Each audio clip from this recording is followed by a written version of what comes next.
주의 검을 의지하여 주께 가오니 상한 마음을 고치시고 구원하소서. 주여 주여 내가 비오니 죄인으로 하실 때에 날 부르소서. 만복 그건 우리 주여 위로하소서. 우리 주와 같으시니 어디 있을까. 주여 주여 내가 비오니 죄인으로 하실 때에 날 부르소서.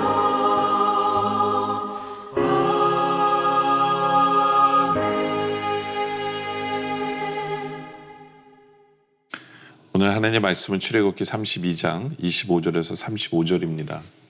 모세가 본즉 백성이 방자하니 이는 아론이 그들을 방자하게 하여 원수에게 조롱거리가 되게 하였습니다.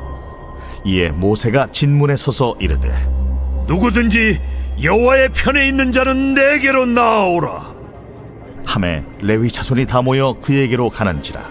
모세가 그들에게 이르되 이스라엘의 하나님 여호와께서 이렇게 말씀하시기를 너희는 각각 허리에 칼을 차고 진 이 문에서 저 문까지 왕래하며 각 사람이 그 형제를, 각 사람이 자기의 친구를, 각 사람이 자기의 이웃을 죽이라 하셨느니라.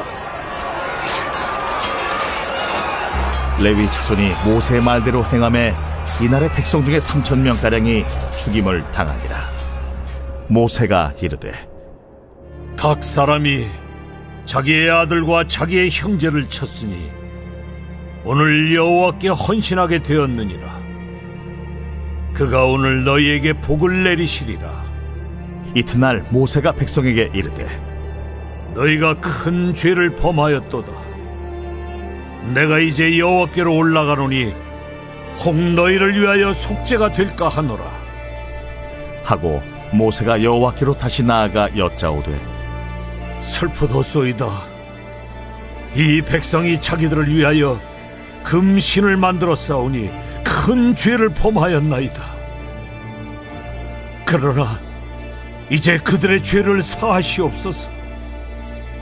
그렇지 아니하시오면 원하건대 주께서 기록하신 책에서 내 이름을 지워버려 주옵소서. 누구든지 내게 범죄하면 내가 내 책에서 그를 지워버리리라. 이제 가서 내가 네게 말한 곳으로 백성을 인도하라. 내 사자가 네 앞서 가리라. 그러나 내가 보응할 날에는 그들의 죄를 보응하리라. 여호와께서 백성을 치시니 이는 그들이 아론이 만든 바 그 송아지를 만들었음이더라. 어제 말씀을 보면 죄 앞에서 변명하는 우리는 아론의 모습을 보게 되어집니다. 근데 이게 죄라는 것이요, 변명하려 끝나는 게 아니에요. 죄가 엄청난 무서운 거라는 거를 오늘 말씀은 우리에게 보여줍니다. 뭐냐하면 25절에 보면 모세가 본즉 백성이 방자하니 이는 아론이 그들을 방자하게 하여 원수에게 조롱거리가 되게 하였습니다 라고 말씀하죠. 여기 보면 방자하다라고 표현합니다. 예. 그리고 이 원인이 누구냐면 바로 아론이 그들을 방자하게 하였다라고. 아론이 죄에 대해서 변명하고 죄를 가볍게 여기고 죄가 얼마나 큰 문제를 발생할 것인지 모르는 이 사건이 결국에는 백성들로 방자하게 했다라고 하는데, 이 방자가 뭐냐면요, 뭐 지금으로 말하면 폭동 같은 거예요. 반란이 일어난 거예요. 반란이 일어난 거예요. 그들은 그랬겠죠. 야, 우리가 송아지 상을 만들고 우리가 너무 즐겁고 기쁘게 파리하는 것처럼 너무 행복했는데 네가 뭔데 내려와서 그걸 없애버리고 네가 뭔데 우리에게 그렇게 하느냐. 하면서 백성들이 들고 일어난 거예요. 들고 일어난 거예요. 그래서 26절에 이에 모세가 건물에서 진문에 서서 이르되 누구든지 여호와의 편에 있는 자는 내게로 나오라 하며 레위 자손이 다 모여 그에게로 가는지라.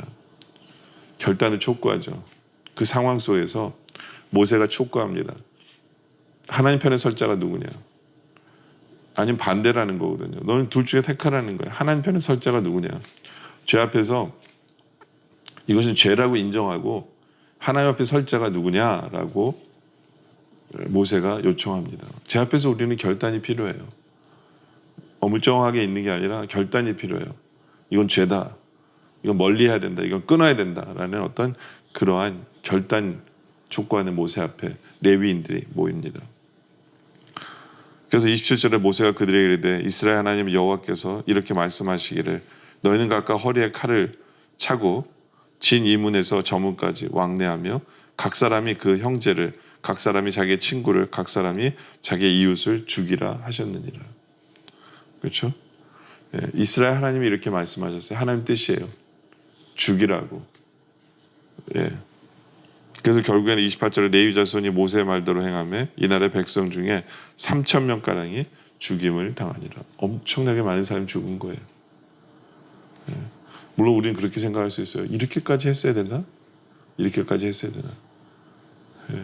근데 우리가 분명히 알아야 되는 게요. 죄라는 게 이렇게 무서운 거예요.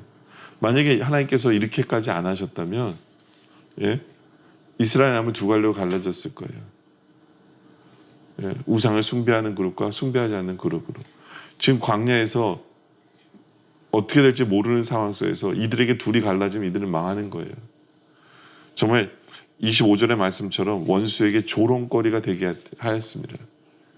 예, 이 사건이 사탄이 내가 이겼다라고 하게 만드는 사건이고, 그리고 주위에서 이것을 지켜보는 예, 나라들이 이제구나, 이스라엘 백성들은 아무것도 아니구나, 하나가 되지 못하고 예, 죄 앞에서 꼬꾸라지고 죄 앞에서 두 그룹이 생기고, 이거는 나라를 망하게 하는 거예요. 하나님 이것을 아셨기 때문에 정말 단호하게 결단을 내리고 예, 그 우상을 섬기는 사람들을 다 죽여버린 거죠. 근데 우리는 깨달아야 돼요. 죄가 얼마나 무서운 것인가를. 죄 앞에서 변명하고 죄를 그냥 내버려 두게 되면 이 죄는 크고 그룹을 만들고, 죄는 갈라지게 만들고, 죄는 하나님으로부터 그 반대편에 서게 만들고 하나님께 대적하게 만드는 바로 그러한 것이 죄다라는 거예요. 죄다. 그러니까 죄는 얼마나 무서운 것인가를 우리가 깨달아 알길 원합니다. 그런데 이스라엘 백성에게는 죄 앞에서 모세가 있었어요. 그래서 10절에 보니까 이튿날 모세가 백성에게 이르되 너희가 큰 죄를 범하였도다. 내가 이제 여호와께로 올라가노니 혹 너희를 위하여 속죄가 될까 하노라. 그들을 위해서 중보기도하러 하나님께로 다시 올라갑니다. 그들의 죄 앞에서. 그러면서 모세가 간절히 이렇게 기도합니다. 31절에 모세가 여호와께로 나아가 여짜오되 슬프도소이다. 이 백성이 자기를 위하여 금신을 만들어 싸우니 큰 죄를 범하였나이다. 자기가 없는 동안에 죄를 졌지만 모세는 리더로서 자기가 죄를 졌다라고 얘기하는 거예요. 주님, 나를 포함해서 우리가 큰 죄를 졌습니다. 32절 그러나 이제 그들의 죄를 사하시옵소서. 그렇지 아니하시면 원하건대 주께서 기록하신 책에서 내 이름을 지워 주옵소서. 정말 엄청난 얘기를 합니다. 하나님 생명책에서 내 이름을 지워달라. 아니면 용서해달라. 이렇게까지 자기 모든 것을 걸고 기도합니다.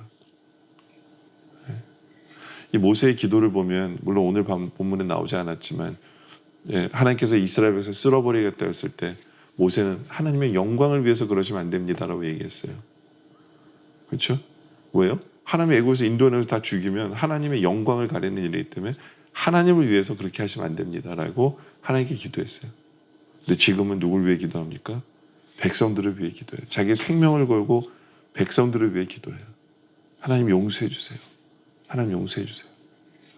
마치 이것은 우리 예수님의 지금 우리를 위해 기도하고 계시는 그 장면의 모습과 같은 거예요. 하나님 보좌 옆에서 우리를 위해 중보 기도하시는 그 주님의 모습을 우리가 보는 것 같아요. 예. 그리고 우리 죄를 사해 주시고 십자가에 달려 죽으시는, 죽기까지 우리를 사랑해 주시는 바로 그 예수님을 우리가 보는 것 같아요. 우리도 이 모세의 기도를 배울 필요가 있습니다. 하나님의 영광을 위한 기도, 내 이웃을 위한 그러한 기도. 예. 바로 그 기도가 하나님을 움직이는 거예요. 하나님은. 이스라엘 백성들은 엄청난 죄를 하나님 앞에 줬어요. 우상을 만들지 말라고 그랬는데 우상을 만들었어요. 그걸로 끝나는 게 아니라 폭동이 일어나고 반란이 일어납니다. 하나님을 전면적으로 대적하는 일이 벌어졌어요. 안 그래도 하나님이 진멸하시겠다고 했는데 이들은 뭐 반란까지 일어납니다. 모세가 나서서 하나님 앞에 기도하는 거예요. 하나님의 영광을 위해서, 이스라엘을 위해서 기도하는 그 바로 그 한 명의 중보자. 한 명의 중보자. 바로 그것이 우리의 모습이길 원합니다. 죄 속에서 망해가는 이 세상 속에서